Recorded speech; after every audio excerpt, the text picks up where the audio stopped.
د زړه سختوالی دا یو خطرناک مرض دی، یو خطرناک بیماری ده.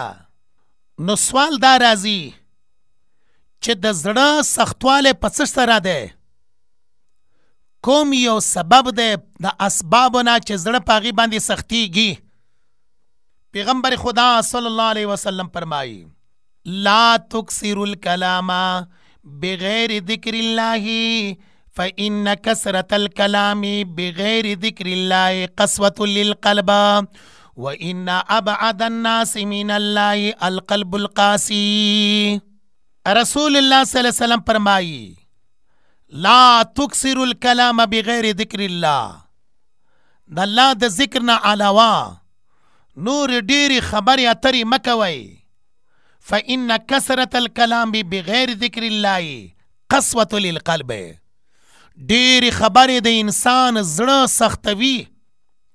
وإن أبعد الناس من الله القلب القاسي، د الله پاک په نیز باندې د ټولو نه مبغوث سړی، د الله پاک د رحمت نه لرې سړی هغه څوک دی چې د هغه زړه سخت وي.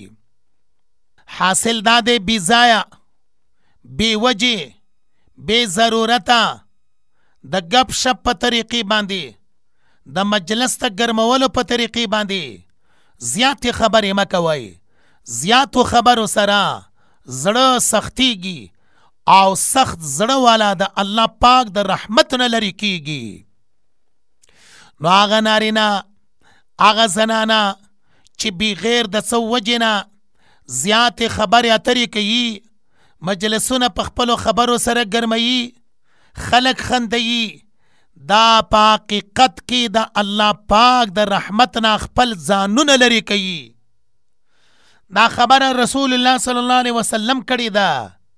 فإن كثرة الكلام بغیر ذکر الله قسوة للقلب وإن أبعد الناس من الله القلب القاسي. د سره سره یو حدیث ته خو هغه ضعیف دی. په دغه ضعیف حدیث کې راغلی دی چې د بدبختیا دپاره 4 علامې دي.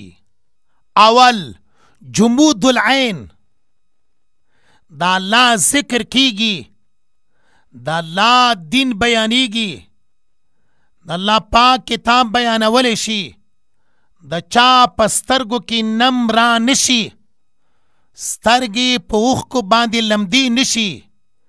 دا یو علامه د چا ده؟ د شقاوت ده. دویم وقساء القلب، زړه سخت دی، دا دویمه علامه ده.